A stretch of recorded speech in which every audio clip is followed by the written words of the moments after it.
anu bakal moal ugi di dunia teh watawasau saling wasiatan. Mun urang di rumah tangga meunang kasulitan dina kahirupan sok urang saling wasiat. Ulah saling pojokeun.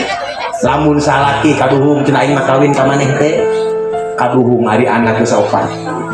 Atawa cek pamajikan kaduhung aing gawin ka maneh teh ka salaki pada injo karek geus hiji. Atawa urang hirup di dieu di kampung aya masalah deur ka anu pinadat ulah urang siling wasiatan. Eusina aya 3 keuseuh. Hiji tawasau bil haq bejakeun. Ta ieu aya masjid, di dieu aya majlis taklim. Sok urang ayakeun pangajian. Siling bejaan dina hak. Kadua watawasau bisobri siling wasiatan dina sabar. Urang teh ieu teh hirup teh di dunia lain di akhirat. Di dunia mah anger bakal kena ibu kudu ngaranna kecewa. Di dunia mah bakal kena kudu ngaranna urang teh mah gagal, kena ku gering, kena ku kehujanan, kena ku keanginan, kena ku bingung, kena ku sedih. Naon margina? Da alam dunya.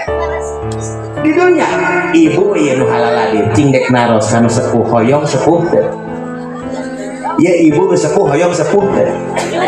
Hoyong teh rambut bodas hoyong teh. Hoyong kulit peot teh. Nah atuh bat jadi meotan.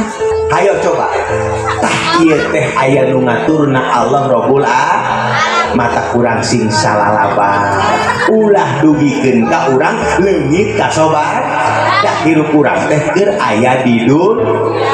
Sok sing tanamkeun rasa sabar.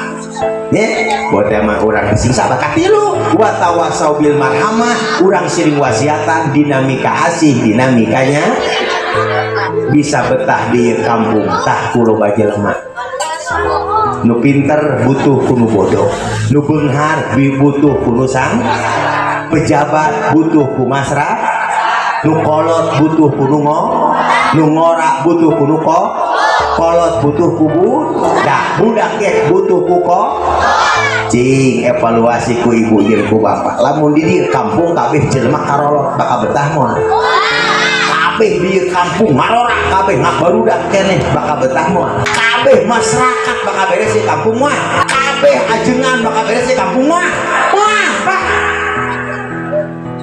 ayana pinter, ayana bodoh, beunghar sangsara, kolot budak, nu geulis, nu goreng, padahal eta nama eta teh karunia di Allah sangkan hirup urang bisa betah.